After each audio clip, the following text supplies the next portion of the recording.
ਸਤਿ ਸ਼੍ਰੀ ਅਕਾਲ ਜੀ। ਤੁਸੀਂ ਵੇਖ ਰਹੇ ਹੋ ਪੰਜਾਬ ਮੇਲ USA TV। ਤੁਹਾਡਾ ਸਾਰਿਆਂ ਦਾ ਸਵਾਗਤ ਕਰੰਟ ਨਿਊਜ਼ ਐਂਡ ਵਿਊਜ਼ ਦੇ ਵਿੱਚ। ਮੈਂ ਹਾਂ ਸੰਜੀਵ ਯਸ਼ ਖੰਨਾ, ਮੇਰੇ ਨਾਲ ਨੇ ਜਤਿੰਦਰ ਖੈਰਾ। ਸੋ ਜਤਿੰਦਰ ਜੀ, ਮਨ ਨੂੰ ਉਦਾਸ ਕਰਨ ਵਾਲੀ ਘਟਨਾ ਜਿੱਥੋਂ ਆਪਾਂ ਸ਼ੁਰੂਆਤ ਕਰਨ ਲੱਗੇ ਹਾਂ, ਕੈਨੇਡਾ ਦੀ ਧਰਤੀ ਤੋਂ ਆਪਾਂ ਨੂੰ ਜੋ ਨਿਊਜ਼ ਮਿਲਦੀ ਹੈ, ਰਿਪੂ ਦਮਨ ਸਿੰਘ ਉਹਨਾਂ ਦੀ ਹੱਤਿਆ ਹੁੰਦੀ ਹੈ, ਗੋਲੀ ਮਾਰ ਕੇ ਹੱਤਿਆ ਕਰ ਦਿੱਤੀ ਜਾਂਦੀ ਹੈ। ਤੇ ਹਜੇ ਕੈਨੇਡਾ ਦੀ ਪੁਲਿਸ ਸਰਚ ਕਰਦੀ ਪਈ ਹੈ। ਹਜੇ ਕੋਈ ਹੱਥ ਸਬੂਤ ਵੀ ਨਹੀਂ ਲੱਗਾ, ਕੁਝ ਨਹੀਂ ਪਤਾ ਲੱਗ ਰਿਹਾ, ਨਾ ਕੋਈ ਗ੍ਰਿਫਤਾਰੀ ਹੋਈ ਹੈ। ਇੱਕ ਸਾਡਾ ਪੰਜਾਬ ਦਾ ਵਸਨੀਕ ਜੋ ਪੰਜਾਬ ਦੀ ਧਰਤੀ 'ਤੇ ਜਾ ਕੇ ਉੱਥੇ ਵਸਿਆ, ਖੈਰ ਇੱਥੇ ਵੀ ਕੁਝ ਮਾਮਲੇ ਰਹੇ ਨੇ ਉਹਨਾਂ ਦੇ ਖਿਲਾਫ ਪੁਲਿਸ ਤੇ, ਉਹਨਾਂ ਨੂੰ ਬਰੀ ਵੀ ਕੀਤਾ ਗਿਆ। ਹੁਣ ਉੱਥੇ ਜਾ ਕੇ ਪਤਾ ਨਹੀਂ ਉਹ ਕੀ ਗੱਲ ਬਣੀ ਤੇ ਕੀ ਬਾਤ ਬਣੀ, ਕੌਣ ਹੈ ਇਸ ਹੱਤਿਆ ਦੇ ਪਿੱਛੇ, ਤੇ ਉਹਨਾਂ ਨੂੰ ਗੋਲੀ ਮਾਰ ਕੇ ਹਲਾਕ ਕਰ ਦਿੱਤਾ। ਰਿਪੂ ਦਮਨ ਮਲਿਕ ਦੀ ਤੁਸੀਂ ਗੱਲ ਕਰ ਰਹੇ ਹੋ, ਬ੍ਰਿਟਿਸ਼ ਕੋਲੰਬੀਆ BC ਇਲਾਕਾ ਕੈਨੇਡਾ ਦਾ, ਉੱਥੇ ਰਹਿੰਦੇ ਸੀਗੇ। ਹਾਂਜੀ, ਸਿੱਖ ਸਰਦਾਰ ਨੇ। ਔਰ ਤੁਹਾਨੂੰ ਪਤਾ ਹੋਊਗਾ ਕਿ ਬਹੁਤ ਸਾਲ ਪਹਿਲਾਂ ਇੱਕ ਹੈਲੀਕਾਪਟਰ ਕ੍ਰੈਸ਼ ਹੋਇਆ, 에ਅਰ ਇੰਡੀਆ ਦਾ ਹੈਲੀਕਾਪਟਰ ਸੀ, ਜਿਹਦੇ ਵਿੱਚ ਬੰਬ ਰੱਖਿਆ ਗਿਆ ਸੀਗਾ। ਆਇਰਲੈਂਡ ਦੇ ਕੋਲ ਜਾ ਕੇ, ਆਇਰਲੈਂਡ ਦੇ ਗੇਟਵੇ ਦੇ ਉੱਤੇ ਉਹ ਕ੍ਰੈਸ਼ ਹੋ ਜਾਂਦਾ ਆ, ਔਰ ਉਹਦੇ ਵਿੱਚ ਤਕਰੀਬਨ 350 ਯਾਤਰੀ ਜਿਹੜੇ ਸਾਤਰੂ ਸਵਾਰ ਸੀਗੇ, ਉਹ ਸਾਰੇ ਦੇ ਸਾਰੇ ਮਾਰੇ ਗਏ ਸੀ। ਉਸ ਕੇਸ ਦੇ ਵਿੱਚ 2 ਲੋਕ ਜਿਹੜੇ ਨੇ ਉਹ ਸਸਪੈਕਟ ਪਾਏ ਗਏ ਸੀਗੇ। ਹਾਲਾਂਕਿ ਰਿਪੂ ਦਮਨ ਹੋਣਾ ਦੀ ਅਸੀਂ ਗੱਲ ਕਰੀਏ 2005 ਦੇ ਵਿੱਚ ਜਿਹੜੇ ਆ ਉਹਨਾਂ ਨੂੰ ਜ਼ਮਾਨਤ ਮਿਲ ਜਾਂਦੀ ਹੈ। ਉਸ ਤੋਂ ਬਾਅਦ ਕੁਝ ਨਹੀਂ ਪਤਾ ਲੱਗਦਾ ਕਿ ਉਹਦੇ ਵਿੱਚ ਕੀ ਹੋਇਆ, ਕਿੱਦਾਂ ਹੋਇਆ। ਉਹ ਕੇਸ ਜੇ ਤੁਸੀਂ ਇਨਵੈਸਟੀਗੇਸ਼ਨ ਦੇ ਉਹਦੀ ਰਿਪੋਰਟਸ ਦੇਖੋ ਤੇ ਬਹੁਤ ਕੰਪਲਿਕੇਟਿਡ ਰਿਪੋਰਟਸ ਆ, ਕਿਉਂਕਿ ਉਹ ਕਹਿੰਦੇ ਸੀਗੇ ਕਿ ਬਹੁਤ ਵਾਰ ਜੋੜਿਆ ਗਿਆ ਕਿ ਸਿੱਖ ਬੈਨ ਆਊਟਫਿਟ ਮਿਲੀਟੈਂਟ ਜਿਹੜੇ ਨੇ ਉਹਨਾਂ ਨੇ ਉਹਨੂੰ ਮਾਰਿਆ, ਕਿਉਂਕਿ ਇਹ ਖਦਸ਼ਾ ਸੀਗਾ ਕਿ ਜਿਹੜਾ ਸੂਟਕੇਸ ਦੇ ਵਿੱਚ ਬੰਬ ਰੱਖਿਆ ਗਿਆ ਸੀ, ਕਿਉਂਕਿ ਕਿਹਾ ਜਾ ਰਿਹਾ ਕਿ ਸੂਟਕੇਸ ਦੇ ਵਿੱਚ ਬੰਬ ਸੀਗਾ ਉਹ, ਔਰ ਉਹ ਸੂਟਕੇਸ ਜਿਹੜਾ ਸੀਗਾ ਉਹਦੇ 'ਤੇ ਸਿੰਘ ਲਿਖਿਆ ਸੀਗਾ। ਫਿਰ ਉਹ ਆਇਡੈਂਟੀਟੀ ਨਹੀਂ ਹੋ ਪਾਈ ਕਿ ਉਹ ਕਿਹਦਾ ਹੈ, ਕਿਉਂਕਿ ਉਸ ਸਮੇਂ ਬੜੇ ਸਾਲ ਪਹਿਲਾਂ ਦੀ ਗੱਲ ਹੈ ਕਿ ਤਕਰੀਬਨ ਇਹ 1985 ਦੇ ਵਿੱਚ ਹੋਇਆ, ਔਰ ਉਸ ਸਮੇਂ ਨਾ ਤੇ CCTV ਸੀਗੇ ਅਤੇ ਨਾ ਹੀ ਬਹੁਤ ਕੁਝ ਸੀਗੇ, ਕਿਉਂਕਿ ਆਈ ਨੋ ਕਿ ਮੈਨੂੰ ਥੋੜ੍ਹੇ ਦਿਨ ਪਹਿਲਾਂ ਹੀ ਕੰਮ ਪਿਆ ਇਸ ਚੀਜ਼ ਦੇ ਨਾਲ, ਅਤੇ ਮੈਂ ਦੇਖ ਰਿਹਾ ਸੀ ਉਦੋਂ ਵੀ ਕੁਝ ਇਹੀ ਮਸਲਾ ਚੱਲਦਾ ਸੀਗਾ। ਕੋਈ ਮੂਵੀ ਦੇਖ ਰਿਹਾ ਸੀਗਾ ਮੇਰੇ ਖਿਆਲ ਨਾਲ ਮੈਂ, ਅਤੇ ਉਹ ਸਿੱਖ ਬੈਨ ਆਊਟਫਿਟ ਮਿਲੀਟੈਂਟਸ ਦੇ ਜਿਹੜੇ ਖਦਸ਼ੇ ਸੀਗੇ ਉਹ ਕਿਹਾ ਜਾ ਰਿਹਾ ਸੀ ਕਿ ਇਸ ਦੇ ਵਿੱਚ ਹੈ। ਹਾਲਾਂਕਿ ਪ੍ਰੂਫ ਨਹੀਂ ਹੋਇਆ। ਬਹੁਤ ਸਰਗਰਮ ਸੀਗੇ ਇਹ, ਔਰ ਨਾਮਵਾਰ ਹਸਤੀ ਉੱਥੇ ਬ੍ਰਿਟਿਸ਼ ਕੋਲੰਬੀਆ ਦੀ, ਔਰ ਅੱਜ ਤੱਕ ਪਤਾ ਨਹੀਂ, ਕਿਉਂਕਿ ਫਿਰ ਦੇਖੋ ਜਦੋਂ ਤੁਸੀਂ ਐਡੇ ਸਾਲ ਇਸ ਇੱਦਾਂ ਦੇ ਵਾਕਿਆਤ ਦੇ ਨਾਲ ਜੁੜੇ ਹੁੰਦੇ ਆ ਨਾ, ਤੇ ਫਿਰ ਤੁਸੀਂ ਕੋਈ ਵੀ ਕਹਿ ਸਕਦੇ ਹੋ, ਕਿਉਂਕਿ 350 ਦੇ ਵਿੱਚੋਂ ਕੋਈ ਵੀ ਹੋ ਸਕਦਾ ਜਿਹੜਾ ਬਦਲਾ ਲੈਣ ਦੀ ਤਾਕ ਦੇ ਵਿੱਚ ਬੈਠਾ ਹੋਵੇ, ਜਿਹਦਾ ਕੋਈ ਰਿਸ਼ਤੇਦਾਰ ਹੋਵੇ, ਜਿਹਨੂੰ ਲੱਗਦਾ ਹੋਵੇ ਕਿ ਪਿੱਛੇ ਇਹਨਾਂ ਦਾ ਹੀ ਹੱਥ ਸੀਗਾ। ਹਜੇ ਇਨਵੈਸਟੀਗੇਸ਼ਨ, ਕਿਉਂਕਿ ਕਿਹਨੇ ਪਲਾਂਟ ਕੀਤਾ ਸੀ ਬੰਬ ਕਿਸੇ ਦਾ ਪਤਾ ਨਹੀਂ ਹੈ।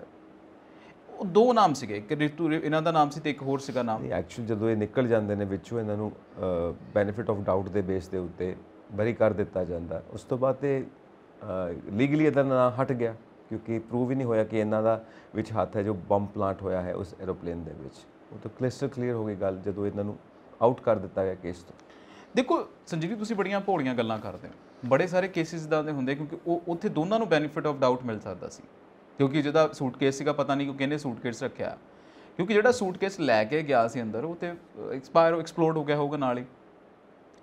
ਸੋ ਤੁਹਾਨੂੰ ਜ਼ਿਆਦਾ ਪਤਾ ਹੋਊਗਾ, ਕਿਉਂਕਿ because you are more than me ਇਸ ਚੀਜ਼ ਦੇ ਵਿੱਚੋਂ ਤੁਸੀਂ ਨਾ, ਕਿਉਂਕਿ ਤੁਸੀਂ ਉਸ ਚੀਜ਼ ਨੂੰ ਸੁਣਿਆ ਵੀ ਹੋਏਗਾ। ਉਹ ਗੱਲ ਨਹੀਂ ਹੈ। ਗੱਲ ਇਹ ਹੁੰਦੀ ਆ ਕਿ ਆਪਾਂ ਜਿਸ ਵੀ ਮੈਟਰ ਨੂੰ ਦੇਖਦੇ ਹਾਂ ਲੀਗਲ ਵੇ ਨਾਲ ਦੇਖਦੇ ਹਾਂ। ਵੈਸੇ ਆਈਡੀਆਸ ਤਾਂ ਕੁਝ ਵੀ ਹੋ ਸਕਦੇ ਨੇ, ਕੌਣ ਬੰਦਾ ਪਲਾਂਟਡ ਆ, ਕੌਣ ਬੰਦੇ ਨੇ ਸੂਟਕੇਸ ਲੈ ਕੇ ਗਿਆ, ਜਾਂ ਕੁਝ ਹੋਰ ਹੈ, ਜਾਂ ਕੋਈ ਹੋਰ ਟੈਕਨੀਕਲ ਫਾਲਟ ਹੈ, ਉਹਨੂੰ ਸਮਝਿਆ ਗਿਆ ਕਿ ਬੰਬ ਬਲਾਸਟ ਹੋਇਆ, ਸ਼ਾਇਦ ਕੋਈ ਹੋਰ ਟੈਕਨੀਕਲ ਫਾਲਟ ਹੋਵੇ। Nobody knows. ਨਹੀਂ ਹੈ ਤੇ ਉਹ ਬੰਬ ਬਲਾਸਟ ਸੀਗਾ, ਦੇਖੋ ਐਡਾ ਵੀ ਨਹੀਂ ਸੀਗਾ ਕਿ ਅਸੀਂ ਟੈਕਨੀਕਲ ਫਾਲਟ ਉਹਨੂੰ ਕਹਿ ਦਈਏ ਵੀ ਤਾਰਾਂ ਜੋ ਲੜ ਗਈਆਂ ਹੋਣ ਤੇ ਬੰਬ ਫਟ ਗਿਆ ਹੋਵੇ, ਕਿਉਂਕਿ ਜਦੋਂ ਸਿਗਨਲ ਆਉਣੇ ਸ਼ੁਰੂ ਹੋਇਆ, ਕਿਉਂਕਿ ਫਸਟ ਏਡ ਕਾਲ ਨਹੀਂ ਹੁੰਦੀ ਆ, ਪਤਾ ਲੱਗਦਾ ਕਿ ਬੰਬ ਫਟਿਆ, ਔਰ ਇਹ ਵੀ ਪਤਾ ਸੀ ਕਿ ਕਿੰਨੀ ਕੁਆਂਟੀਟੀ, ਕਿੰਨੇ ਮੈਜਰਮੈਂਟ ਦਾ ਬੰਬ ਸੀਗਾ। ਬਲੈਕ ਬਾਕਸ ਤੋਂ ਪਤਾ ਲੱਗੇਗਾ। ਉਸ ਸਮੇਂ ਬਲੈਕ ਬਾਕਸ ਦਾ ਜਿਹੜਾ ਸੀਗਾ ਉਹ ਥਿਊਰੀ ਬਾਅਦ ਵਿੱਚ ਆਈ ਹੈ ਬਲੈਕ ਬਾਕਸ ਦੀ, ਉਹ ਫਿਰ ਰਿਕਾਰਡਿੰਗ ਹੋਣੀ ਸ਼ੁਰੂ ਹੋ ਗਈ ਆ, ਹੌਲੀ ਹੌਲੀ ਇਨਵੈਸਟਰ ਹੋਈ ਆ।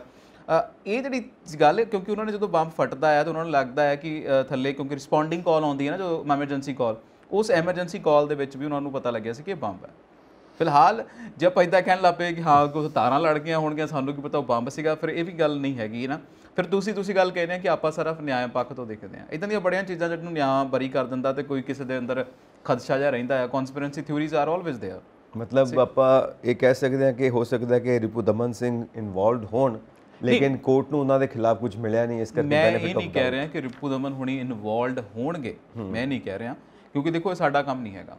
ਅਸੀਂ ਇਹ ਕਹਿ ਰਹੇ ਹਾਂ ਕਿ ਸ਼ਾਇਦ ਕਿਸੇ ਨੂੰ ਲੱਗਦਾ ਹੋਵੇ, ਕਿਉਂਕਿ ਬੜੀ ਵੱਡੀ ਮਾਤਰਾ ਸੀ, 350 329 ਕਰੀਬਨ ਲੋਕ ਸੀਗੇ, ਹਨਾ, ਵੱਡੀ ਗਿਣਤੀ ਹੈ, ਪਰ ਕਿਸੇ ਨੂੰ ਲੱਗਦਾ ਹੋਵੇ ਕਿ ਇਹਨਾਂ ਦੇ ਵਿੱਚੋਂ ਇਹ ਸੀ, ਉਹ ਤਾਕ ਤੇ ਬੈਠਾ ਹੋਵੇ, ਕੁਝ ਵੀ ਹੋ ਸਕਦਾ। ਔਰ ਉਸ ਤੋਂ ਬਾਅਦ ਵੀ ਜਦੋਂ ਉੱਥੇ ਕੈਨੇਡਾ ਦੀ ਧਰਤੀ ਤੇ ਰਹਿ ਰਹੇ ਨੇ, ਕਿਸੇ ਹੋਰ ਗੱਲ ਤੋਂ ਕੋਈ ਹੋਰ ਮਾਮਲਾ ਹੋਵੇ, ਹੋਰ ਮਾਮਲਾ ਵੀ ਹੋ ਸਕਦਾ, ਉਹਦੇ 'ਚ ਵੀ ਕੋਈ ਖਹਿਬਾਜ਼ੀ ਹੋ ਸਕਦੀ ਹੈ, ਨੋਬਡੀ ਨੋਸ, ਕਿਉਂਕਿ ਸੀਕ੍ਰੇਟਸ ਨੇ। ਪਰ ਅਜੇ ਤੱਕ ਕੁਝ ਵੀ ਸਾਹਮਣੇ ਨਹੀਂ ਆਇਆ, ਕਿਉਂਕਿ ਕੈਨੇਡਾ ਦੀ ਪੁਲਿਸ ਹਜੇ ਕੁਝ ਵੀ ਆਊਟ ਨਹੀਂ ਕਰ ਰਹੀ। ਹੋ ਸਕਦਾ ਉਹਨਾਂ ਨੂੰ ਕਿਤੇ ਕੋਈ ਹੱਥ ਪਿਆ ਵੀ ਹੋਵੇ, ਪਰ ਹਜੇ ਆਊਟ ਨਹੀਂ, ਜਦੋਂ ਤੱਕ ਪੁਖਤਾ ਨਾ ਹੋ ਜਾਏ। ਕੈਨੇਡਾ ਦੀਆਂ ਇਨਵੈਸਟੀਗੇਸ਼ਨ ਏਜੰਸੀਆਂ ਦੀ ਨਾ ਥੋੜੀ ਜਿਹੀ ਸਾਡੇ ਨਾਲੋਂ ਬੜੀ ਮੁਖਤਲਿਫ ਤੇ ਗੱਲ ਹੁੰਦੀ ਆ।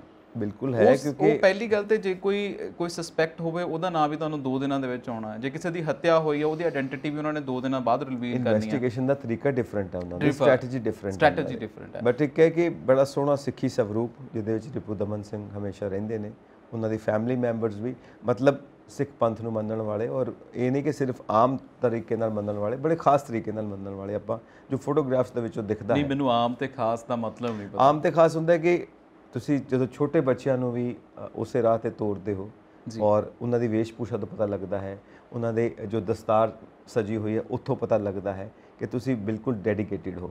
ਇੱਕ ਹੁੰਦਾ ਕਿ ਤੁਸੀਂ ਠੀਕ ਹੈ ਸਿੱਖ ਪੰਥ ਤੋਂ ਹੈਗੇ ਹੋ, ਆਪਾਂ ਦੇਖਦੇ ਹਾਂ ਬੱਚਿਆਂ ਨੇ ਪਟਕੇ ਬੰਨੇ ਹੋਏ ਨੇ ਜਾਂ ਕਈ ਵਾਰ ਰੁਮਾਲ ਬੰਨੇ ਹੋਏ ਨੇ, ਪਰ ਉੱਥੇ ਦਸਤਾਰ ਬੱਚਿਆਂ ਨੇ, ਛੋਟੇ ਤੋਂ ਛੋਟੇ ਬੱਚੇ ਨੇ ਵੀ ਦਸਤਾਰ ਸਜਾਈ। ਬਹੁਤ ਸੋਹਣੀ ਗੱਲ ਆ, ਗੁਰੂ ਕੇ ਸਿੰਘ ਸਜਣਾ, ਉੱਥੋਂ ਪਤਾ ਲੱਗਦਾ ਕਿ ਇਹ ਬਿਲਕੁਲ ਸਮਰਪਿਤ ਪਰਿਵਾਰ ਹੈ।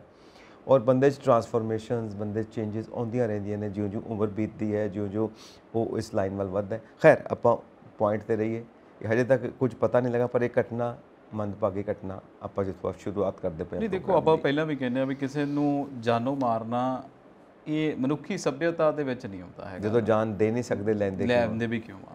ਸੋ ਹੈ ਤਾਂ ਮਾੜੀ ਚੀਜ਼ ਹੀ ਹੈ ਸਿਵਲਾਈਜ਼ਡ ਸੋਸਾਇਟੀ। ਪਰ ਇਹ ਗੱਲ ਹੈ ਨਾ ਕਿ ਜਾਂਚ ਦਾ ਵਿਸ਼ਾ ਹੈ, ਹਲੇ ਅਸੀਂ ਸਿਰਫ ਇੰਨਾ ਕਹਿ ਸਕਦੇ ਹਾਂ, ਕਿਉਂਕਿ ਜਦੋਂ ਕੋਈ ਦਾ ਹੁਣ ਇੱਕ ਤਰੀਕਾ ਹੁੰਦਾ, ਇੱਕ ਸਲੀਕਾ ਹੁੰਦਾ ਕਿ ਜਦੋਂ ਕੋਈ ਦੁਨੀਆ ਤੋਂ ਜਾਂਦਾ ਨਾ, ਅਸੀਂ ਉਹਦੀ ਪਿਛਲੀਆਂ ਘਟਨਾਵਾਂ ਨੂੰ ਵੀ ਦੇਖਦੇ ਹਾਂ। ਜਿੱਦਾਂ ਹੁਣ ਤੁਸੀਂ ਕਿਸੇ ਦੇ ਮਹਿਸੂਸ ਕਰਨ ਜਾਓ ਤੇ ਉਹ ਕਹਿੰਦੇ ਆ ਨਾ ਵੀ ਉਹ ਫਲਾਨਾ ਇਹ ਤਾਂ ਇੱਦਾਂ ਚੰਗਾ ਸੀ, ਇੱਕ ਦਿਨ ਮੈਨੂੰ ਮਿਲਿਆ ਸੀ ਉੱਥੇ ਗੱਲਬਾਤ ਹੋਈ ਸਾਡੀ, ਅਸੀਂ ਗੱਲਾਂ ਕੀਤੀਆਂ, ਸਾਨੂੰ ਕੀ ਪਤਾ ਸੀ ਇਹ ਹੋ ਜਾਣਾ।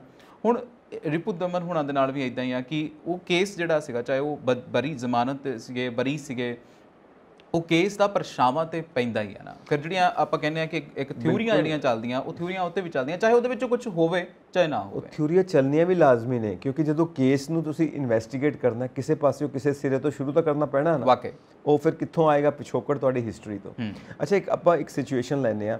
ਮੰਨ ਲਓ ਕੋਈ ਇਨਸਾਨ ਜਿਹਨੇ ਤੁਹਾਨੂੰ ਕਦੀ ਕੋਈ ਫਾਇਦਾ ਨਹੀਂ ਦਿੱਤਾ ਜੀ, ਹੋ ਸਕਦਾ ਤੁਹਾਨੂੰ ਇਨਸਾਨ ਬੜਾ ਚੰਗਾ ਲੱਗੇ, ਔਰ ਇੱਕ ਇਨਸਾਨ ਜਿਹਨੇ ਤੁਹਾਡਾ ਕੁਝ ਵਿਗਾੜਿਆ ਨਹੀਂ ਪਰ ਤੁਹਾਨੂੰ ਚੰਗਾ ਨਹੀਂ ਲੱਗਦਾ ਪਿਆ।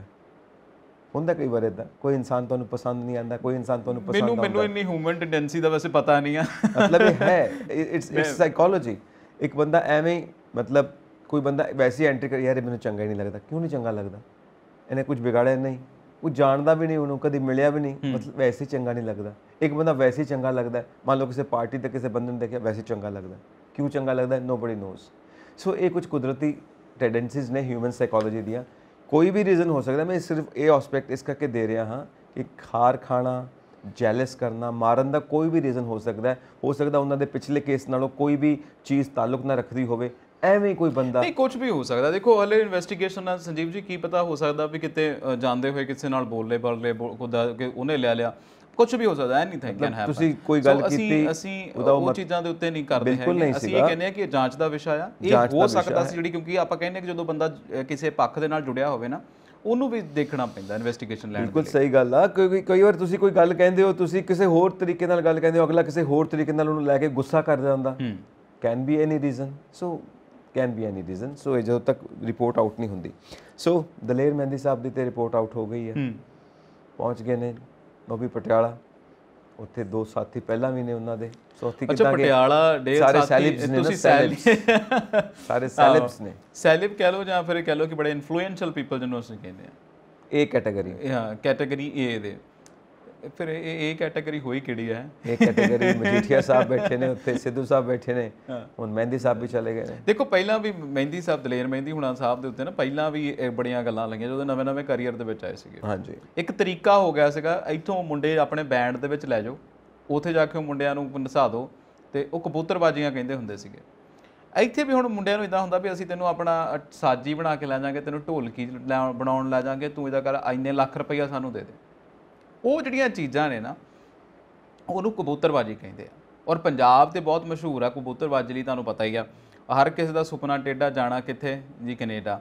ਉਹ ਬਸ ਉਹੀ ਗੱਲ ਆ ਕਿ ਸੁਪਨਾ ਸਾਡਾ ਸਾਰਿਆਂ ਦਾ ਕਿਤੇ ਨਾ ਕਿਤੇ ਬਾਹਰ ਜਾਣਾ ਆ, ਫੈਸੀਨੇਸ਼ਨ ਬਹੁਤ ਆ ਸਾਡੇ ਅੰਦਰ, ਤੇ ਫਿਰ ਅਸੀਂ ਉਹ ਚੀਜ਼ਾਂ ਵੀ ਕਰ ਲੈਣੇ ਜਿਹੜੀਆਂ ਨਹੀਂ ਕਰਨੀਆਂ ਹੈਗੀਆਂ, ਕਬੂਤਰਬਾਜੀ ਦੇ ਵਿੱਚ ਵੀ ਫਸਦੇ ਆ। ਔਰ ਇਹ ਇਕੱਲੇ ਦਲੇਰ ਮਹਿੰਦੀ ਨਹੀਂ, ਬੜੇ ਸਾਰੇ ਹੋਰ ਪੰਜਾਬੀ ਸੈਲੀਬ੍ਰਿਟੀ ਕ੍ਰਿਕਟਰ, ਤੁਹਾਨੂੰ ਯਾਦ ਹੋਵੇਗਾ ਕਿ ਕ੍ਰਿਕਟ ਦਾ ਨਾਮ ਵੀ ਬੜਾ ਮਸ਼ਹੂਰ ਸੀਗਾ।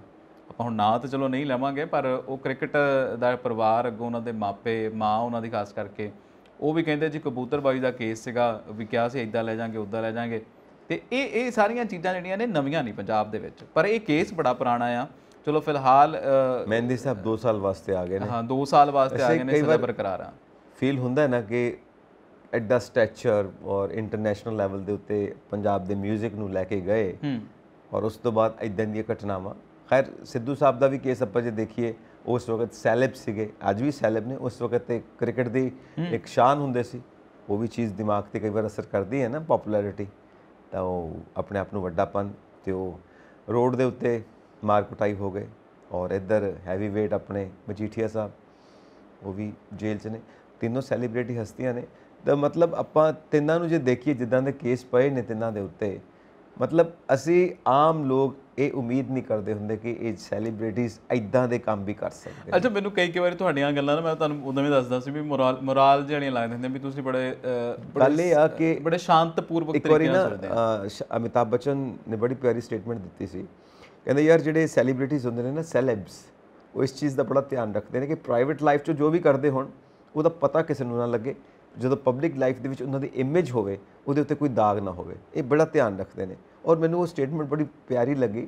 ਪੂਰੀ ਦੁਨੀਆ ਦੇ ਵਿੱਚ ਇਹੀ ਚੀਜ਼ ਹੈ, you must B politically correct, ਠੀਕ ਹੈ ਨਾ। ਬਾਕੀ ਪਰ ਤੁਸੀਂ ਇਹ ਸੇਮ ਚੀਜ਼ ਕਰਦੇ ਆ, ਮੈਂ ਤੁਹਾਨੂੰ ਕਹਾਂ ਮੈਂ ਵੀ ਸੇਮ ਚੀਜ਼ ਕਰਦਾ। ਤੁਹਾਨੂੰ ਮੈਂ ਸੋਚ ਪੁੱਛਾਂ ਵੀ ਤੁਹਾਨੂੰ ਔਨ ਕੈਮਰਾ ਪੁੱਛਾਂ ਵੀ ਤੁਹਾਨੂੰ ਇਹ ਕਿਹੜਾ ਤੁਸੀਂ ਇੰਨੀ ਗੱਲ ਗੋਲਮੋਲ ਕਰ ਜਾਂਦੇ, ਮੈਨੂੰ ਲੱਗਦਾ ਨਹੀਂ ਹੁੰਦਾ ਵੀ ਮੇਰੇ ਨਾਲ ਸੰਜੀਵ ਜੀ ਬੈਠੇ ਆ। ਗੋਲਮੋਲ ਨਹੀਂ ਕਰਦਾ ਮੈਂ, ਐਕਚੁਅਲੀ ਆਸਪੈਕਟਸ ਦੇਖਦਾ ਹੁੰਦਾ, ਕਿਉਂਕਿ ਆਪਾਂ ਉਹਦੇ ਕੋਲ ਬੈਠੇ ਨਹੀਂ, ਉਸ ਬੰਦੇ ਕੋਲ ਨਾ ਆਪਾਂ ਉਹਨਾਂ ਨੂੰ ਪਰਸਨਲੀ ਕਿ ਸ਼ਾਮ ਨੂੰ ਬਹਿ ਕੇ ਜਿਵੇਂ ਮੈਂ ਤੁਹਾਡੇ ਨਾਲ ਕਾਫੀ ਪੀ ਲਵਾਂ ਤੇ ਉਹਨਾਂ ਨਾਲ ਜਾ ਕੇ ਆਪਾਂ ਬਹਿ ਕੇ ਕਾਫੀ ਪੀਂਦੇ, ਇੱਦਾਂ ਦੀ ਵੀ ਗੱਲ ਨਹੀਂ ਹੈਗੀ। ਆਪਾਂ ਉਹਨਾਂ ਨੂੰ ਸਿਰਫ ਇੰਨਾ ਕੀ ਜਾਣਦੇ ਹਾਂ ਜਿੰਨੀਆਂ ਕਿ ਨਿਊਜ਼ ਉਹਨਾਂ ਦੀਆਂ ਪਹੁੰਚਦੇ ਨੇ, ਤਾਂ ਉਹਨਾਂ ਨਿਊਜ਼ ਦੇ ਆਪਾਂ ਜ਼ਰੀਏ ਵੱਖ-ਵੱਖ ਆਸਪੈਕਟਸ ਦੇਖ ਕੇ 360 ਡਿਗਰੀ ਤੋਂ ਵੀ ਕੀ ਹੋ ਸਕਦਾ ਐਨਾਲਿਸਿਸ ਕਰਦੇ ਹਾਂ। ਉਹ ਐਨਾਲਿਸਿਸ ਇਹੀ ਨਿਕਲਦਾ ਕਿ ਜੋ ਆਪਾਂ ਐਕਸਪੈਕਟ ਕਰਦੇ ਹਾਂ ਨਾ, ਮੋਰਲ ਹੋਣਾ ਚਾਹੀਦਾ ਕਿ ਤੁਸੀਂ ਸੈਲੀਬ੍ਰਿਟੀ ਹੋ, ਤੁਸੀਂ ਪਬਲਿਕ ਫਿਗਰ ਹੋ, ਤੁਹਾਨੂੰ ਦੇਖ ਕੇ ਪਬਲਿਕ ਤੁਹਾਡੀ ਨਕਲ ਕਰੇ। ਤੁਸੀਂ ਕਿਉਂਕਿ ਆਪਾਂ ਪੁਰਾਣੇ ਲੋਕਾਂ ਨੂੰ ਜਾਣਦੇ ਹਾਂ ਨਾ, ਜਿਹੜੇ ਜਿਹਨਾਂ ਨੂੰ ਆਪਾਂ ਕਹਿੰਦੇ ਹਾਂ ਕਿ ਬੜੇ ਅੱਛੇ ਮੋਰਲ ਦੇ ਸੀਗੇ। ਸਾਰੀਆਂ ਕੰਟਰੀਜ਼ ਦੇ ਵਿੱਚ ਇਹ ਹਾਲ ਹੈ, ਜਿਹੜੇ ਪੁਰਾਣੇ ਨੇਤਾ ਜਾਂ ਪੁਰਾਣੇ ਫਿਲਮ ਐਕਟਰਸ ਜਾਂ ਪੁਰਾਣੀਆਂ ਪਬਲਿਕ ਫਿਗਰ ਸੀਗੀਆਂ, ਉਹ ਬੜੇ ਸੰਸਕਾਰੀ ਲੋਕ ਆਪਾਂ ਨੂੰ ਦਿਖਦੇ ਨੇ, ਠੀਕ ਹੈ ਨਾ। ਹੁਣ ਉਹਨਾਂ ਦੇ ਕੱਚੇ ਚਿੱਠੇ ਪਹੁੰਚੇ ਨੇ ਕਿ ਨਹੀਂ ਪਹੁੰਚੇ, ਇਹ ਤਾਂ ਗੱਲਾਂ ਵੱਖਰੀਆਂ, ਪਰ ਜਿੰਨਾ ਕੁ ਪਹੁੰਚਦਾ, ਪਰ ਉਹ ਕਾਫੀ ਸੰਸਕਾਰੀ ਲੱਗਦੇ ਨੇ। ਅੱਜ ਕੱਲ੍ਹ ਉਹ ਚੀਜ਼ ਨਹੀਂ, ਮਤਲਬ ਪਰਦੇ ਚੁੱਕੇ ਜਾ ਚੁੱਕੇ ਨੇ, ਸਭ ਕੁਝ ਖੁੱਲਾ ਹੈ, ਐਕਸਪੋਜ਼। ਵੈਸੇ ਪੰਜਾਬੀਆਂ ਨੂੰ ਤਾਂ ਅਮਿਤਾਭ ਬੱਚਨ ਵੀ ਸੰਸਕਾਰੀ ਨਹੀਂ ਲੱਗਦੇ, ਮੈਂ ਤੁਹਾਨੂੰ ਦੱਸਾਂ। ਬਿਲਕੁਲ ਸਹੀ ਕਹਿੰਦੇ ਹੋ, ਕਿਉਂਕਿ ਉਹ ਸਟੇਟਮੈਂਟਸ ਕਈ ਇੱਦਾਂ ਦੀਆਂ ਦਿੱਤੀਆਂ ਹੋਈਆਂ ਨੇ ਉਹਨਾਂ ਨੇ ਵੀ, ਜਿਹੜੀਆਂ ਬਿਲਕੁਲ ਮਿਆਰੀ ਨਹੀਂ ਹੈਗੀਆਂ। ਖਾਸ ਕਰਕੇ ਜਦੋਂ 84 ਦੇ ਵਿੱਚ ਐਂਟੀ ਸਿੱਖ ਰਾਈਟਸ ਹੋਏ ਨੇ, ਉਦੋਂ ਵੀ ਕਾਫੀ ਗੱਲਾਂ ਸਾਹਮਣੇ ਆਈਆਂ ਸੀ। ਖੈਰ ਉਹਦੇ ਬਾਰੇ ਹਜੇ ਕੋਈ ਪੁਖਤਾ ਜਾਣਕਾਰੀ ਹੈ, ਪੁਖਤਾ ਜਾਣਕਾਰੀ ਤਾਂ ਹੈ, BBC ਦੇ ਕੋਲ ਇਮੇजेस ਨੇ, ਹੈਗੇ ਨੇ, ਇਮੇजेस ਹੈਗੀਆਂ ਨੇ, ਪਰ ਉਹ ਸਟੇਟਮੈਂਟ ਹੁਣ ਨਹੀਂ ਲੱਭਦੀ।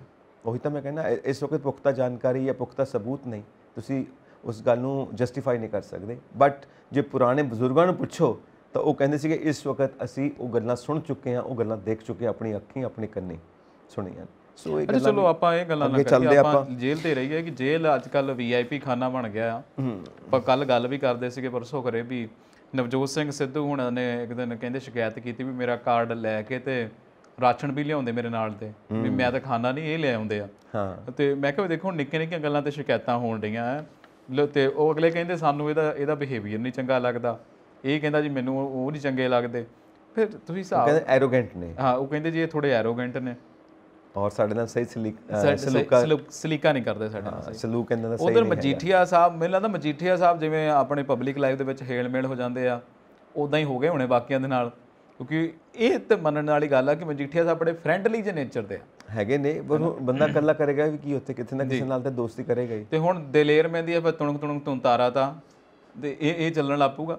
ਪਰ ਇਹ ਤੁਸੀਂ ਜਿੱਦਾਂ ਗੱਲ ਕਰਦੇ ਨਾ ਮਰਾਲ ਇਹਨਾਂ ਦੇ, ਦੇਖੋ ਕੋਈ ਮਰਾਲ ਨਹੀਂ ਹੈਗਾ। ਅੱਜ ਮੈਂ ਲਲਿਤ ਮੋਦੀ ਦੀ ਫੋਟੋ ਦੇਖੀ ਸੀਗੀ, ਉਹ ਬੜੀ ਉੱਚੀ ਐਕਟਰਨੀ ਦੇ ਨਾਲ ਉਹਨੇ ਕੱਲ ਫੋਟੋ ਪਾਈ ਆ, ਕਹਿੰਦੇ ਵੀ ਅਸੀਂ ਬੜੀ ਜਲਦੀ ਵਿਆਹ ਕਰਨ ਲੱਗੇ ਆ। ਤੇ ਤੁਸੀਂ ਹਿਸਾਬ ਲਾ ਲਓ ਵੀ ਮਰਾਲ ਤੇ ਹੁਣ ਕਿਹਦਾ ਕਿੱਥੇ ਆ, ਇਦਾਂ ਦੇ ਮਰਾਲ ਤੇ ਹੁੰਦੇ ਹੀ ਨਹੀਂ। ਔਰ ਇੱਕ ਨਾਵਲ ਹੈ ਜਿਹਦੇ ਉੱਤੇ ਗੋਡਫਾਦਰ ਫਿਲਮ ਬਣੀ ਸੀ, ਉਹਦੀ ਸ਼ੁਰੂਆਤ 'ਚ ਹੀ ਇਹ ਗੱਲ ਕਹੀ ਜਾਂਦੀ ਹੈ ਕਿ ਇੱਕ ਬਹੁਤ ਵੱਡਾ ਜਿਹੜਾ ਗ੍ਰੇਟ ਫੋਰਚੂਨ ਹੋਵੇ ਉਹਦੇ ਪਿੱਛੇ ਇੱਕ ਕ੍ਰਾਈਮ ਵੀ ਹੁੰਦਾ। ਸੋ ਇਟਸ ਮਤਲਬ ਕਿਤੇ ਨਾ ਕਿਤੇ ਉਹ ਬੰਦਾ ਰਾਈਟ ਆ, ਕਿਉਂਕਿ ਕਿਸੇ ਐਕਸਪੀਰੀਅੰਸ ਤੋਂ ਬਾਅਦ ਹੀ ਉਹਨੇ ਉਹ ਨਾਵਲ ਲਿਖਿਆ ਹੋਏਗਾ। ਖੈਰ ਆਪਾਂ ਅੱਗੇ ਵਧਦੇ ਹਾਂ। ਰਾਘਵ ਚੱਡਾ ਜੀ 'ਤੇ ਆਈਏ। ਵਾਕਈ ਬੜਾ ਜ਼ਬਰਦਸਤ ਬਿਆਨ ਦਿੱਤਾ ਉਹਨਾਂ ਨੇ, ਹਿਲਾ ਕੇ ਰੱਖ ਦਿੱਤੇ ਨੇ ਸਾਰੇ। ਕਹਿੰਦੇ ਜਿਹੜੇ ਸ਼ਬਦਾਂ ਨੂੰ ਤੁਸੀਂ ਕਹਿੰਦੇ ਹੋ ਕਿ ਇਹ ਨਹੀਂ ਬੋਲੇ ਜਾਣੇ ਚਾਹੀਦੇ ਪਾਰਲੀਮੈਂਟ ਦੇ ਵਿੱਚ, ਇਹ ਲੈਂਗੁਏਜ ਹੀ ਨਹੀਂ ਹੈ ਪਾਰਲੀਮੈਂਟ ਦੀ, ਉਹੀ ਸ਼ਬਦ ਤਾਂ ਅਸਲ 'ਚ ਦੱਸਦੇ ਨੇ ਕਿ ਕਾਰਗੁਜ਼ਾਰੀ ਕੀ ਹੈ ਜਿਹੜੀ ਪਾਰਟੀ ਸੈਂਟਰ 'ਚ ਬੈਠੀ ਹੋਈ ਹੈ। ਅੱਛਾ, ਬੜੇ ਸੰਸਦ ਦੇ ਵਿੱਚ ਨਾ ਇਹ ਕਹਿੰਦੇ ਵੀ ਸੰਸਦ ਦੀ ਕਾਰਵਾਈ ਦੇ ਵਿੱਚ ਆਹ ਸ਼ਬਦ ਨਹੀਂ ਵਰਤਣੇ। ਥੋੜ੍ਹੇ ਜਿਹੇ ਸ਼ਬਦ ਆ ਜੀ, ਮੈਂ ਇਹਨੂੰ ਥੋੜ੍ਹੇ ਕੁ ਯਾਦ ਆ ਵਿੱਚੋਂ, ਜੁਮਲਾਬਾਜ਼ੀ ਆ, ਤੇ ਇੱਕ ਬੜੇ ਸਾਰੇ ਧੋਖਾਧੜੀ ਜਿਹੜੇ ਇੱਕ ਦੋ ਤਿੰਨ ਬੜੇ ਹੋਰ ਸ਼ਬਦ ਨੇ ਜਿਹੜੇ ਕਿ ਕਰੂੜ ਸ਼ਬਦ ਵਰਤੇ ਜਾਂਦੇ ਸੀਗੇ, ਤੇ ਉਹ ਸ਼ਬਦ ਬੈਨ ਕਰ ਦਿੱਤੇ। ਪਰ ਰਾਘਵ ਚੱਡਾ ਕਹਿੰਦੇ ਵੀ ਜੀ ਇਹ ਤਾਂ ਬੀਜੇਪੀ ਦੀ ਕਾਰਜਕਾਰੀ ਦਰਸਾਉਂਦੇ ਸੀਗੇ, ਇਹੀ ਬੈਨ ਕਰਕੇ ਰੱਖ ਦਿੱਤੇ। ਰਹਿ ਕੀ ਗਿਆ ਹੁਣ ਪਿੱਛੇ। ਪਰ ਮੈਂ ਇਹ ਸੋਚਦਾ ਹੁੰਦਾ ਵੀ ਤੁਸੀਂ ਕਿ ਜਿੰਨਾ ਮਰਜ਼ੀ ਉਹ ਕਰ ਲਓ ਬੜੀ ਸਲੀਕੇ ਦੇ ਨਾਲ, ਆਹ ਸ਼ਬਦ ਨਹੀਂ ਵਰਤਣੇ, ਤੁਹਾਨੂੰ ਨਾ ਕਹਿਣ ਦੇ ਮਤਲਬ ਤੁਸੀਂ ਨਾ ਕਹਿ ਲਓਗੇ, ਅਗਲਾ ਬਾਹਰ ਆ ਕੇ ਕਹਿ ਲੂ ਸੰਸਦ ਦੇ। ਪਿੱਛੇ ਜੇ ਚੌਂਕੀਦਾਰ ਸ਼ਬਦ ਬੜਾ ਵਰਤਿਆ, ਫਿਰ ਚੌਂਕੀਦਾਰ ਚੋਰ ਹੈ, ਇਹ ਵੀ ਹੋਇਆ। ਇਹਨਾਂ ਸ਼ਬਦਾਂ ਨੂੰ ਮੈਨੂੰ ਲੱਗਦਾ ਇਹ ਵੀ ਚੋਰ ਸ਼ਬਦ ਵੀ ਉਹ ਕਹਿੰਦੇ ਜੀ ਬੈਨ ਆ, ਚੋਰ ਸ਼ਬਦ ਵੀ ਨਹੀਂ ਤੁਸੀਂ ਕਹਿਣਾ ਹੈਗਾ ਹੁਣ।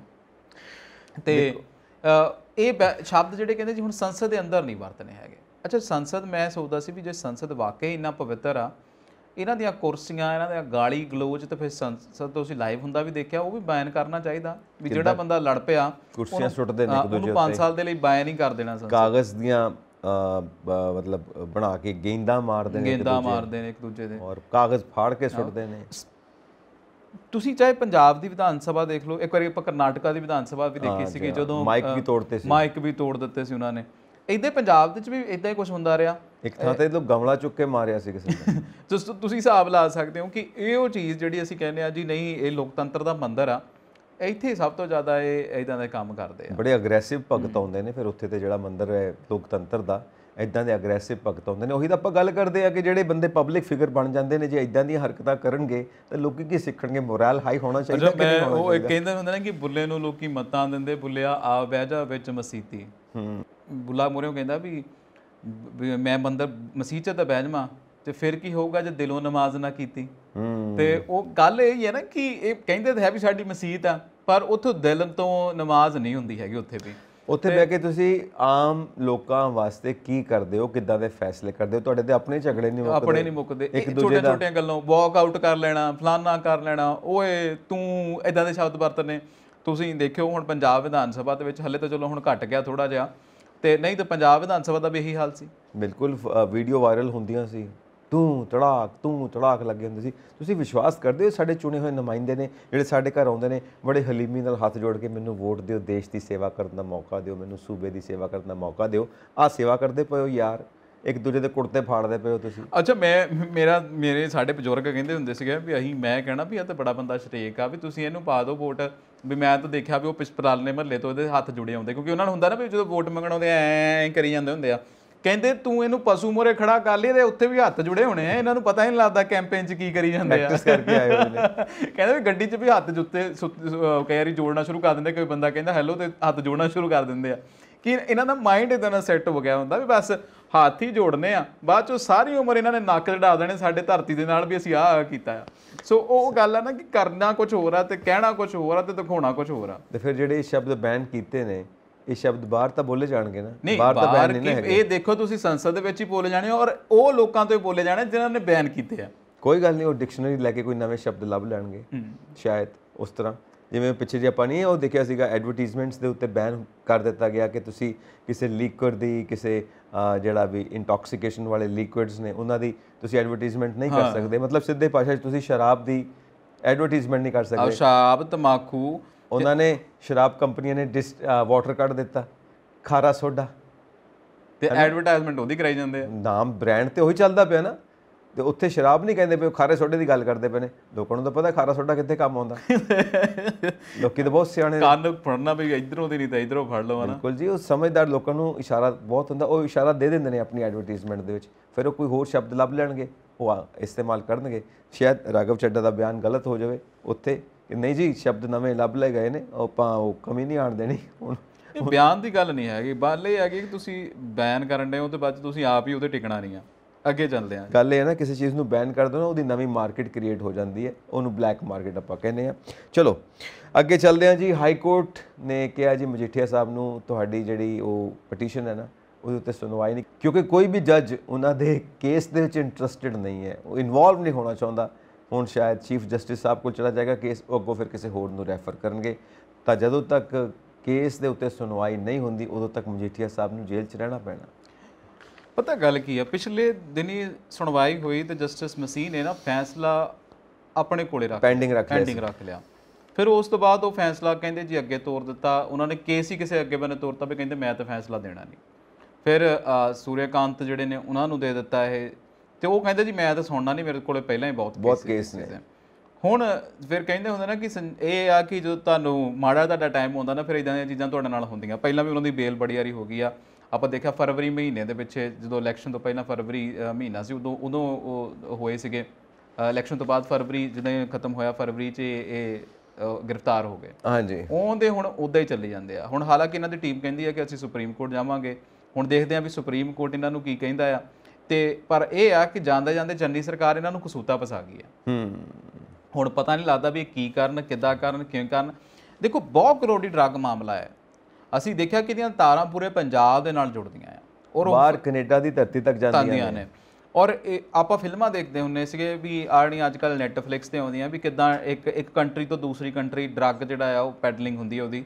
ਪਰ ਆਵਾਜ਼ ਪਹਿਲੀ ਵਾਰੀ ਵੇਖਿਆ ਵੀ ਇਹ ਤਾਂ ਬੜੇ ਉੱਚੇ ਲੈਵਲ ਦੇ ਉੱਤੇ ਚੀਜ਼ਾਂ ਹੋਣ ਡਈਆਂ। ਔਰ ਦੇਖੋ ਨਾ, ਮਾਹਿਰ ਇਹ ਵੀ ਮੰਨਦੇ ਨੇ ਕਿ ਜੇ ਸਮਾਂ ਰਹਿੰਦੇ, ਜਦੋਂ ਇਹ ਵਜ਼ਾਰਤ ਸੀਗੇ, ਜਦੋਂ ਅਕਾਲੀ ਗਵਰਨਮੈਂਟ 2 ਵਾਰ ਰਿਪੀਟ ਹੋਈ ਹੈ, ਉਸ ਵੇਲੇ ਵੀ ਇਹ ਗੱਲਾਂ ਉੱਠਦੀਆਂ ਸੀ। ਜੇ ਉਸ ਵੇਲੇ ਨਜਿੱਠ ਲਈਆਂ ਜਾਂਦੀਆਂ ਤੇ ਅੱਜ ਸ਼ਾਇਦ ਇੱਦਾਂ ਦੇ ਪੰਗੇ ਨਾ ਪੈਂਦੇ, ਉਹ ਵੇਲੇ ਰਹਿੰਦੇ ਹੀ ਉਹ ਨਜਿੱਠ ਲੈ ਜਾਂਦੇ। ਤੇ ਨਾਲ ਹੋ ਸਕਦਾ ਕਿ ਨਜਿੱਠ ਲੈ ਜਾਂਦੇ ਤਾਂ ਆ ਦਾਗ ਵੀ ਨਾ ਲੱਗਦੇ, ਜਿਹੜੇ ਭਾਵੇਂ ਹਜੇ ਪ੍ਰੂਵ ਨਹੀਂ ਹੋਏ ਪਰ ਲੋਕਾਂ ਨੇ ਕਹਿਣਾ ਸ਼ੁਰੂ ਕਰ ਦਿੱਤਾ ਕਿ ਕੋਈ ਨਾ ਕੋਈ ਮਾਮਲਾ ਹੋਏਗਾ ਜੀ, ਤਾਂ ਹੀ ਤਾਂ ਗੱਲ ਬਣਦੀ ਵੀ, ਕਿਉਂਕਿ ਲੋਕਾਂ ਨੂੰ ਪਤਾ ਜਿੰਨੇ ਮੂੰਹ ਉਨੀਆਂ ਗੱਲਾਂ। ਉਹ ਵੀ ਲੋਕੀ ਤਾਂ ਸ਼ਰੇਆਮ ਕਹਿੰਦੇ ਸੀਗੇ, ਕੁਝ ਲੀਡਰ ਵੀ ਕਹਿੰਦੇ ਸੀ, ਬਾਅਦ ਵਿੱਚ ਉਹ ਮਾਫੀਆਂ ਮੰਗੇ। ਇਹ ਕਿਤੇ ਨਾ ਕਿਤੇ ਲੋਕੀ ਕਹਿੰਦੇ ਆ ਕਿ ਇਹ ਇਨਵੋਲਵ ਸੀਗੇ, ਉਹ ਕਹਿੰਦੇ ਜੀ ਅਸੀਂ ਨਹੀਂ ਗਏ। ਲੋਕਾਂ ਦੇ ਕਹਿਣ ਤੇ ਨਹੀਂ, ਹੁਣ ਤਾਂ ਪ੍ਰੂਫ ਵੀ ਹੋ ਗਿਆ ਇਨਵੋਲਵ ਆ, ਤਾਂ ਹੀ ਤਾਂ ਸਜ਼ਾ ਕੱਟਣ ਦੇ ਜੇ। ਦੇਖੋ ਗੱਲ ਇਹ ਆ, ਜੇ ਸਮਾਂ ਰਹਿੰਦੇ ਸਾਰੀ ਗੱਲ ਕਲੀਅਰ ਹੋ ਜਾਂਦੀ ਤਾਂ ਹੋ ਸਕਦਾ ਕਿ ਜਿਹੜਾ ਇਹ ਮਾੜਾ ਹਾਲ ਹੋਇਆ ਇਲੈਕਸ਼ਨਸ ਦੇ ਵਿੱਚ ਸ਼੍ਰੋਮਣੀ ਅਕਾਲੀ ਦਲ ਦਾ, ਸ਼ਾਇਦ ਇਹ ਮਾੜਾ ਹਾਲ ਨਾ ਹੋਇਆ ਹੁੰਦਾ। ਦੇਖੋ ਇਹਨਾਂ ਨੇ ਸੰਜੀਵ, ਫਿਰ ਤੁਸੀਂ ਭੋਲੀਆਂ ਗੱਲਾਂ ਤੇ ਆ ਗਏ ਆ। ਫਿਰ ਮੈਂ ਭੋਲੀਆਂ ਗੱਲਾਂ ਤੇ ਆ ਗਿਆ, ਕਿਉਂਕਿ ਦੇਖੋ ਜਿੰਨੇ ਪੈਸੇ ਇਹਨਾਂ ਨੂੰ ਇਹ ਤੋਂ ਮਿਲਦੇ ਆ, ਜਿੰਨੇ ਪੈਸੇ ਇਦਾਂ ਦੇ ਕੰਮਾਂ ਤੋਂ ਮਿਲਦੇ ਆ, ਕਿਤੇ ਆਮ ਲੋਕਾਂ ਨੇ ਪੈਸੇ ਦੇ ਦੇਣੇ ਸੀ ਉਹਨੇ। ਆਮ ਲੋਕਾਂ ਨੇ ਤਾਂ ਸਗੋਂ ਲੈਣੇ ਸੀ ਜੀ, ਕਹਿਣਾ ਸਰਕਾਰ ਤੁਹਾਨੂੰ ਬਣਾ ਕੇ ਦਿੱਤੀ, ਹੁਣ ਸਾਡੇ ਤੇ ਖਰਚੋ। ਇਹ ਕਹਿੰਦੇ ਨੇ ਨਾ ਰਾਜ ਨਹੀਂ ਸੇਵਾ, ਹੁਣ ਇਹ ਸੇਵਾ ਇਦਾਂ ਕਰਨੀ ਆ। ਇਹ ਕਰਦੇ ਰਾਜ ਹੀ ਆ, ਇਹ ਸਾਨੂੰ ਸੇਵਾ ਕਹਿੰਦੇ ਆ। ਔਰ ਆਪਾਂ ਇੱਕ ਦਿਨ ਪਹਿਲਾਂ ਵੀ ਗੱਲ ਕੀਤੀ ਸੀ ਕਿ ਰਿਪੀਟ ਹੋਏ 10 ਸਾਲ ਥੋੜੇ ਨਹੀਂ ਹੁੰਦੇ। 10 ਸਾਲ 'ਚ ਤੇ ਕਮਾਲ ਕਰ ਸਕਦੇ ਸੀ ਕਿ ਸ਼੍ਰੋਮਣੀ ਅਕਾਲੀ ਦਲ ਹਮੇਸ਼ਾ ਹੀ ਜਿੱਤਦਾ ਰਹਿੰਦਾ, ਕਿਸੇ ਹੋਰ ਨੂੰ ਖੜਨ ਨਹੀਂ ਦੇਣਾ ਸੀ ਇਹਨਾਂ ਨੇ। ਜੇ ਵਾਕਈ ਸਹੀ ਤਰੀਕੇ ਨਾਲ ਜਿਵੇਂ ਰਾਜਨੀਤੀ ਕਰਨੀ ਚਾਹੀਦੀ ਆ ਸੂਬੇ ਦੀ ਭਲਾਈ ਵਾਸਤੇ, ਲੋਕਾਂ ਦੀ ਭਲਾਈ ਵਾਸਤੇ, ਜੇ ਉਵੇਂ ਕੀਤੀ ਜਾਂਦੀ, ਫਿਰ ਤੁਸੀਂ ਕਹੋਗੇ ਭੋਲੀਆਂ ਗੱਲਾਂ। ਪਰ ਇਹ ਗੱਲਾਂ ਭੋਲੀਆਂ ਹੀ ਸਹੀ, ਪਰ ਇਹ ਗੱਲਾਂ ਸਹੀ ਨੇ, ਸੱਚੀਆਂ ਨੇ। ਔਰ ਸੱਚ ਹਮੇਸ਼ਾ ਕੌੜਾ ਲੱਗਦਾ ਕਿ ਜੇ ਤੁਸੀਂ ਸਹੀ ਕੰਮ ਕੀਤੇ ਹੁੰਦੇ। ਮੈਨੂੰ ਕਹਿ ਕੇ ਤੁਸੀਂ ਤਾਂ ਕਾਹਤੋਂ ਕਹਿੰਦੇ ਸੱਚ ਕੌੜਾ ਲੱਗਦਾ? ਮੇਰਾ ਕੋਈ ਨਹੀਂ ਲੈਣਾ ਦੇਣਾ। ਮੈਨੂੰ ਪਤਾ ਤੁਸੀਂ ਮਿੱਠੇ ਦੇ ਬੜੇ ਸ਼ੌਕੀਨ ਹੋ, ਤੁਹਾਡੇ ਵਾਸਤੇ ਮਿੱਠੇ ਦਾ ਪ੍ਰਬੰਧ ਆਪਾਂ ਕਰਾਂਗੇ, ਕੌੜੇ ਦਾ ਪ੍ਰਬੰਧ ਨਹੀਂ ਕਰਾਂਗੇ, ਮਿੱਠੇ ਦਾ ਪ੍ਰਬੰਧ ਕਰਾਂਗੇ। ਸੋ ਗੱਲ ਇਹ ਆ ਕਿ ਸਮਾਂ ਰਹਿੰਦੇ ਜੇ ਤੁਸੀਂ ਨਜਿੱਠ ਲਵੋ ਨਾ ਹਰ ਗੱਲ ਨੂੰ ਤਾਂ ਉਹ ਸਹੀ ਰਹਿੰਦਾ ਹੈ। ਔਰ ਜੇ ਸਮਾਂ ਰਹਿੰਦੇ ਤੁਸੀਂ ਨਹੀਂ ਨਜਿੱਠਿਆ, ਸਮਾਂ ਨਿਕਲ ਗਿਆ, ਉਸ ਤੋਂ ਬਾਅਦ ਫਿਰ ਕਸੂਤੇ ਫਸਦੇ ਹੋ, ਆਪ ਵੀ ਤੇ ਬਾਕੀ ਵੀ ਫਸਦੇ ਨੇ ਜਿਹੜੇ ਨਾਲ ਖੈਰ ਖੁਆ ਖੜੇ ਹੁੰਦੇ ਨੇ। ਵਾਕਈ ਕਹਿੰਦੇ ਜੀ ਸਮਾਂ ਸਮਾਂ ਸਮਰੱਥ, ਉਹੀ ਅਰਜਨ, ਉਹੀ ਤੀਰ ਤੇ ਉਹੀ ਹੱਥ, ਉਹੀ ਰੱਥ। ਤੇ ਰੱਥ ਨਹੀਂ ਜੀ, ਹੱਥ ਹੈ ਨਾ। ਠੀਕ ਹੈ, ਫਿਰ ਉਹ ਗੱਲ ਉਹ ਸਿਰੇ ਦੀ ਹੈ ਨਾ ਇਹ। ਚਲੋ ਫਿਰ ਅੱਗੇ ਚੱਲਦੇ ਹਾਂ ਹੁਣ। ਕਿ ਆਪਾਂ ਕਹਿੰਦੇ ਸੀਗੇ ਕਿ ਚਲੋ ਸਾਡੇ 5 ਜਣੇ ਵਿਧਾਇਕ ਚੁਣੇ ਗਏ ਨੇ ਜਿਹੜੇ ਚੁਣ ਕੇ ਭੇਜੇ ਨੇ ਆਮ ਆਦਮੀ ਪਾਰਟੀ ਨੇ ਰਾਜ ਸਭਾ ਦੇ ਵਿੱਚ, ਸ਼ਾਇਦ ਉਹ ਨਹੀਂ ਬੋਲਣਗੇ। ਫਿਰ ਸਾਹਨੀ ਸਾਹਿਬ ਆਏ, ਨਾਲ ਸੀਚੇਵਾਲ ਸਾਹਿਬ ਆਏ, ਫਿਰ ਸਾਨੂੰ ਥੋੜੀ ਉਮੀਦ ਜਾਗੀ ਕਿ 2 ਜਾਣੇ ਚਲੋ ਚੱਲੇ ਨੇ। ਹੁਣ ਸਿਮਰਨਜੀਤ ਸਿੰਘ ਮਾਨ ਹੋਰਾਂ ਜਿੱਤਿਆ ਸੰਗਰੂਰ ਨੂੰ, ਅਸੀਂ ਕਿਹਾ ਵੀ ਆਹ ਬੰਦਾ ਇੱਕ ਸਹੀ ਬੰਦਾ ਆ ਗਿਆ MP, ਹੁਣ ਇਹ ਜਾ ਕੇ ਬੋਲਣਗੇ ਪੰਜਾਬ। ਅੱਛਾ ਸੰਜੀਵ ਜੀ, ਮੈਨੂੰ ਆਹ ਵੀ ਗੱਲ ਨਹੀਂ ਚੰਗੀ ਲੱਗਦੀ ਵੀ ਜਿਹੜੇ ਕਹਿੰਦੇ ਆ ਵੀ ਸੰਗਰੂਰ ਨੂੰ ਜਿੱਤ ਲਿਆ, ਸੰਗਰੂਰ ਤੋਂ ਜਿੱਤੇ ਹੋ ਸਕਦੇ ਆ, ਸੰਗਰੂਰ ਨੂੰ ਜਿੱਤੇ ਲਿਆ ਤਾਂ ਉਹ ਇਦਾਂ ਕਹਿੰਦੇ ਨੇ ਕਿ ਲੋਕਾਂ ਦੇ ਦਿਲਾਂ ਨੂੰ ਜਿੱਤ ਲਿਆ। ਹਾਂ, ਇਦਾਂ ਕਹਿ ਲਓ ਵੀ ਦਿਲਾਂ ਨੂੰ ਜਿੱਤ ਲਿਆ, ਤਾਂ ਉਹ ਸੰਗਰੂਰ ਨੂੰ ਜਿੱਤ ਲਿਆ ਮਤਲਬ ਲੋਕਾਂ ਦੇ ਦਿਲਾਂ ਨੂੰ ਜਿੱਤ ਲਿਆ। ਇਦਾਂ ਉਹ ਸੰਗਰੂਰ ਤੇ ਕਦੇ ਹਾਰਿਆ ਯੂਜ਼ ਕਰਦੇ ਨੇ, ਲਿਟਰੇਰੀ ਭਾਸ਼ਾ ਹੈ ਨਾ, ਲਿਟਰੇਰੀ ਭਾਸ਼ਾ ਕਈ ਲੋਕ ਯੂਜ਼ ਕਰਦੇ ਨੇ ਆਪਣੀ ਪੱਤਰਕਾਰਤਾ ਦੇ ਵਿੱਚ, ਅਸੀਂ ਉਹਨਾਂ ਨੂੰ ਵੀ ਸੰਬੋਧਨ ਕਰ ਲੈਂਦੇ ਕਈ ਵਾਰ। ਤਾਂ ਸਾਨੂੰ ਉਮੀਦ ਜਾਗੀ ਕਿ ਬਾਈ ਇੱਕ ਬੰਦਾ IPS ਆਫੀਸਰ ਰਿਟਾਇਰਡ ਆ ਔਰ ਇੰਨਾ ਇੰਟੈਲੀਜੈਂਟ ਬੰਦਾ, ਇੰਨੇ ਸਾਲ ਦਾ ਤਜਰਬਾ ਹੈ, ਹੁਣ ਜਾ ਕੇ ਪੰਜਾਬ ਦੀ ਗੱਲ ਹੋਊਗੀ। ਉਹ ਫਿਰ ਜੋ ਪੁਰਾਣੀ ਗੱਲ ਸੀ ਕਿ ਦੇਖੋ ਕਿਤੇ ਫਿਰ ਤੋਂ ਤਲਵਾਰ ਦਾ ਮਸਲਾ ਨਾ ਖੜਾ ਕਰ ਲੈਣ, ਜਿਹੜਾ ਪਹਿਲਾਂ 1999 ਦੀਆਂ ਗੱਲਾਂ ਨੇ। ਉਹ ਦੇਖੋ ਮਾਨ ਸਾਹਿਬ ਫਿਰ ਉਹੀ ਗੱਲ ਤੇ ਆ ਗਏ ਕਿ ਜੇ ਮੈਨੂੰ ਛੋਟੀ ਤੇ ਵੱਡੀ ਤਲਵਾਰ ਨਾ ਲੈ ਕੇ ਜਾਣ ਦਿੱਤੀ ਤੇ ਮੈਂ ਸਹੁੰ ਨਹੀਂ ਚੁੱਕਣੀ। ਹੁਣ ਸਾਡੀਆਂ ਤੇ ਉਮੀਦਾਂ ਉੱਥੇ ਹੀ ਰਹਿ ਜਾਂਦੀਆਂ ਨੇ ਕਿ ਸਾਡੇ ਵੱਲੋਂ ਕੋਈ ਬੰਦਾ ਹੀ ਨਹੀਂ ਪਹੁੰਚਦਾ ਪਿਆ ਅੱਗੇ ਗੱਲ ਕਰਨ ਵਾਸਤੇ ਪੰਜਾਬ ਦੀ। ਨਹੀਂ, ਮੈਨੂੰ ਲੱਗਦਾ ਇਸ ਵਾਰੀ ਮਸਲਾ ਸੁਲਝ ਜਾਣਾ। ਹਾਂ, ਵਿੱਚ ਬੰਦੇ ਪੈ ਜਾਣੇ ਆ ਔਰ ਮਸਲਾ ਸੁਲਝ ਜਾਣਾ, ਕਿਉਂਕਿ ਇਸ ਵਾਰ ਮਾਨ ਸਾਹਿਬ ਨੂੰ ਵੀ ਪਤਾ ਹੈ ਕਿ ਇਹ ਉਹਨਾਂ ਦੇ ਕੋਲ ਮੌਕਾ ਆ, ਬਹੁਤ ਤਗੜਾ ਰਿਪਰੈਜ਼ੈਂਟੇਸ਼ਨ ਦਾ ਮੌਕਾ ਆ, ਔਰ ਜੇ ਇਹ ਮੌਕਾ ਇਸ ਵਾਰ ਖੁੱਝਿਆ ਨਾ ਤੇ ਫਿਰ ਇਹ ਮੌਕਾ ਬਾਰ-ਬਾਰ ਨਹੀਂ ਆਉਣਾ ਹੈਗਾ। ਔਰ 80 ਸਾਲ ਤੋਂ ਉੱਤੇ ਉਮਰ ਹੈ ਔਰ ਇੰਨਾ ਤਜਰਬਾ ਹੈ ਤੁਹਾਡੇ ਕੋਲ ਜੋ ਪੰਜਾਬ ਦੇ ਕੰਮ ਆ ਸਕਦਾ ਹੈ। ਬਾਕੀ ਇਹ ਗੱਲ ਤੇ ਆਪਾਂ ਨਕਾਰ ਹੀ ਨਹੀਂ ਸਕਦੇ ਕਿ ਉਹਨਾਂ ਦਾ ਤਜਰਬਾ ਬਹੁਤ ਹੈ, ਬਹੁਤ ਜ਼ਿਆਦਾ। ਔਰ ਫਿਰ ਪੰਜਾਬ ਦੇ ਲੋਕਾਂ ਜਿਨ੍ਹਾਂ ਨੇ ਤੁਹਾਨੂੰ ਸੰਗਰੂਰ ਕਨਸਟੀਟਿਊਐਂਸੀ ਤੋਂ ਜਿਤਾਇਆ, ਉਹਨਾਂ ਦੀਆਂ ਵੀ ਉਮੀਦਾਂ ਤੁਹਾਡੇ ਨਾਲ ਹੈ, ਸੋ ਉਹ ਦੇਖਣਾ ਹੋਵੇਗਾ। ਮੈਨੂੰ ਲੱਗਦਾ ਹੈ ਕਿ ਵਧੀਆ ਚੀਜ਼ ਹੈ ਇਹ, ਔਰ ਕਿਤੇ ਨਾ ਕਿਤੇ ਉਹ ਇਸ ਵਾਰ ਬੜੇ ਸੰਜੀਦਾ ਵੀ ਨੇ ਔਰ ਇਹ ਮਸਲਾ ਜ਼ਰੂਰ ਸੁਲਝ ਜਾਊਗਾ। ਹਾਂ, ਇਹ ਤਾਂ ਮੇਰੀ ਭੋਲੀ ਗੱਲ ਨਹੀਂ ਨਾ, ਇਹ ਤਾਂ ਮੇਰੀ ਨਹੀਂ, ਇਹ ਬਿਲਕੁਲ ਤੁਹਾਡੀ ਦਰੁਸਤ ਗੱਲ ਹੈ। ਚਲੋ ਥੈਂਕ ਯੂ ਵੈਰੀ ਮਚ, ਤੁਸੀਂ ਵੀ ਮੈਨੂੰ ਐਪਰੀਸ਼ੀਏਟ ਕੀਤਾ ਜੀ। ਤੇ ਹੁਣ ਆਪਾਂ, ਮੈਂ ਤੁਹਾਨੂੰ ਹਮੇਸ਼ਾ ਐਪਰੀਸ਼ੀਏਟ ਕਰਦਾ ਹਾਂ, ਇਦਾਂ ਦੀ ਕੋਈ ਗੱਲ ਹੀ ਨਹੀਂ ਹੈਗੀ। ਸੋ ਹੁਣ ਆਪਾਂ ਚੱਲੀਏ ਔਰ ਦਰਸ਼ਕਾਂ ਨੂੰ ਕਹੀਏ ਕਿ ਆਪਣੇ ਵਿਚਾਰ ਇਨਬਾਕਸ ਕਰ ਦਿਆ ਕਰਨ। ਵਾਕਈ ਚੱਲਿਆ ਜਾਵੇ ਜੀ ਫਿਰ। ਬਿਲਕੁਲ ਜੀ, ਠੀਕ ਹੈ ਜੀ, ਫਿਰ ਮਿਲਦੇ ਹਾਂ ਅਗਲੇ ਐਪੀਸੋਡ ਦੇ ਵਿੱਚ। ਤੁਸੀਂ ਵੇਖਦੇ ਰਹੋ ਪੰਜਾਬ ਮੇਲ USA TV। ਸਤਿ ਸ਼੍ਰੀ ਅਕਾਲ।